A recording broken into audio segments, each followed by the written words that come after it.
Hello mga kamyawmi, kamyawdi, kabarki at kapawmilya. Panibagong video na naman ang isi-share ko sa inyo sa araw na ito. Pero bago yan, please do subscribe sa YouTube channel ng mga mingming na ito. And kung dati na kayo nakasubscribe, thank you very much sa patuloy na panonood ng mga video. So, ang video ko ngayon ay about spaying or neutering. So, ito yung mga ilang linggo after makapon ng ating mga alagang pusa or aso. Dangan pusa nga ang aking alaga. So, focus tayo doon sa pusa. So, what I'm gonna share sa inyo, mga kamyawdi, ano ba yung nakita kong changes sa kanya after a few weeks ng kanyang pagkakakapon. Ito ay base sa aking sariling experience. At hindi po tayo sigurado kung pare-pareho ba tayo na experience. Pero comment nyo lang dyan sa comment box kung ano yung experience nyo after ilang weeks ng pagkakapon ng inyong mga alagang pusa.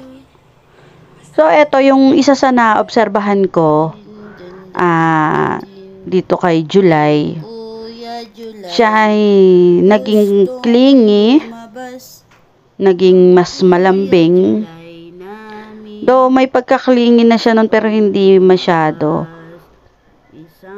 Pero ngayon mas mas malambing, mas sweet. Yan, anytime gusto laging katabi ko, nasa lap ko. Yun yung isa sa napansin ko sa kanya.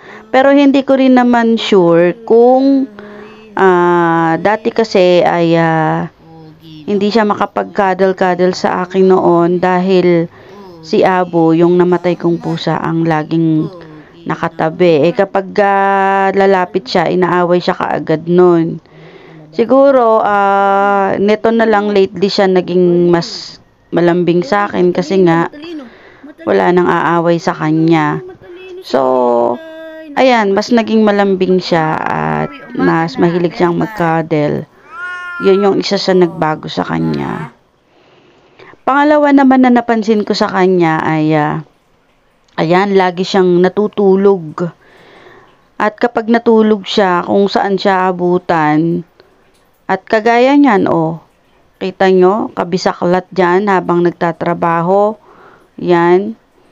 Lagi siyang tulog. Laging masarap ang tulog niya nung siya ay nakapon na. At kasabay nung lagi siyang tulog ay yan. Gusto niya lagi rin talaga siyang nilalambing at papansin na rin siya. Nadagdagan ang kanyang pagkapapansin. So, which is wala namang masama.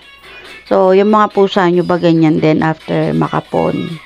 Though malambing na sila, mas lalo pa naging malambing. Another thing na napansin ko after makapon is mas malakas na silang kumain. Mas ganado. Kahit same lang din, may vitamins na din naman sila noon. At continuous yung vitamins pero mas malakas na ngang kumain. Yung mga si July ang aking pinakapon after siya makapon. Kaya lang meron siyang ugali na gusto niya nakahiga na lang, tulog ng tulog. Kaya minsan kailangan nating mag-playtime. Importanteng laro-laro para may exercise. Kasi kapag puro ganon, mangyayari talaga tataba, mag-overweight at magigain ng ibang sakit. Pero yon, wag naman sana. Pero aware naman ako, mga kamyawdi, na ang pusa pagka kinakapon, ayon sa ating mga ekspertong veterinaryo, ay mas nagiging healthy sa maraming dahilan. Yun ay meron na akong video, i-scroll nyo na lang tungkol doon sa benefits ng pagkakapon. So yun, mas nagiging healthy nga sila, kaya dapat meron tayong playtime para magkaroon sila ng exercise mode, exercise time. So ayan na, nilalaro-laro ko siya. Yun na napansin ko sa kanya, palhiga, gusto tulog-tulog. Kaya gagawa natin ng paraan na playtime tayo.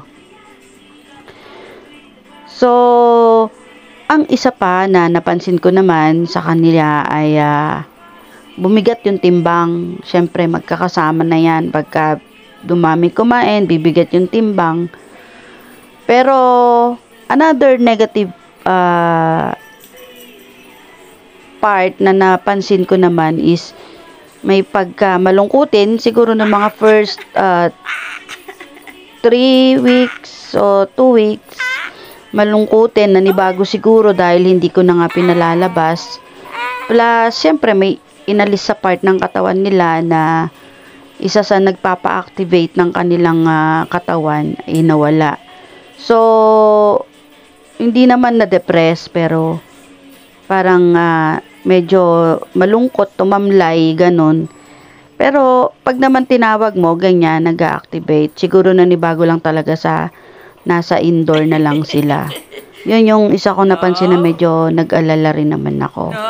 But somehow, masasanay din naman sila at kagaya nga nasabi ko sa mga previous vlog ko about pagkakapon, much better na nasa loob sila ng bahay para mas mahaba ang buhay, mas healthy, at mas secure kahit papano. So, ang isa pa palang napansin ko sa kanya after ng kapon ay kapag nag-i-inhit siya, nakakaramdam pa rin siya minsan, lalo na kung mayroong babaeng naglalande sa vicinity. Ayan, sumisilip na lang siya sa bintana.